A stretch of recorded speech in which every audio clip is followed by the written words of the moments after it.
overwhelmed homeschool mom. That's what we're talking about today.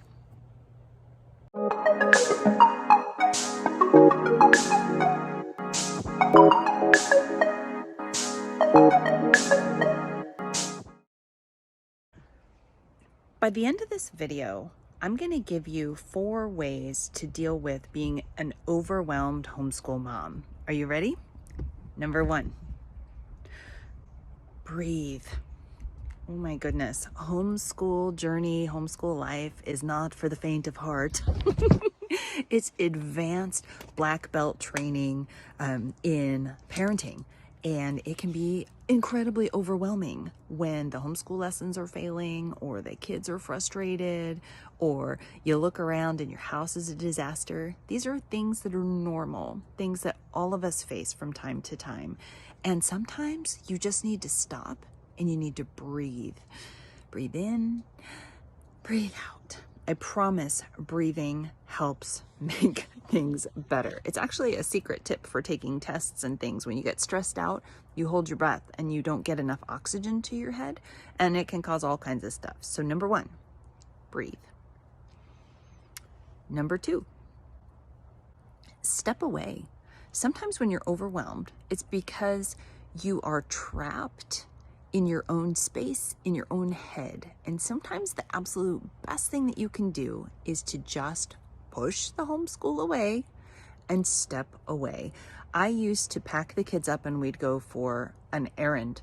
When the homeschool day was really going bad, we'd go to the grocery store and we'd get a snack, or we'd go to the park, or we would just go for a walk. And just stepping away and looking at each of your kids and remembering that they are precious and valuable in your day is such a huge skill and need, especially when you're overwhelmed. So step away. Number 3, simplify. Whenever I would get completely and totally overwhelmed, my husband would look at me and say, "Bekki, you need to breathe, you need to step away, and you need to simplify your day. You're trying to do too much." And he was always right, which would make me so mad. But I was trying to make all the healthy homemade meals. I was trying to run a schedule that made it look like I was super mom, do all the crafts and the music and the science experiments and the 50 different things for the 50 different community service things that we were involved in. And simplifying always brought peace. And for me, I'd have to step away and I'd have to look at everything that I was doing, and I'd have to ask myself, "Bekki, what are the absolute need to get done?" So the kids needed to eat, they needed exercise, and we needed to hit math and reading every single day. Everything else, honestly, was kind of a filler. And so I would look at my kids and the different ages and stages, and then I would appropriately trim down the activities that we were doing. And I would suggest that when you're overwhelmed, for you to do the same thing. Now, this is exactly why you have the ability to throw a movie on for your kids, or you have a backyard with a fence, or a park just down the road. You take a notebook and you sit and you just think, how can I do this in the simplest way possible? And then try that for a week or 2 and slowly add in other things.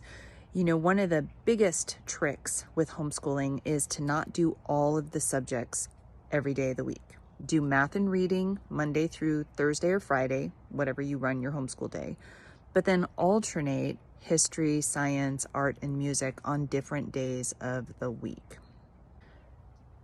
Because when you're trying to cram it all in, it means you're not doing quality work on something. So something falls short. The science, the history, the art, those are the things that I always dropped off my plate.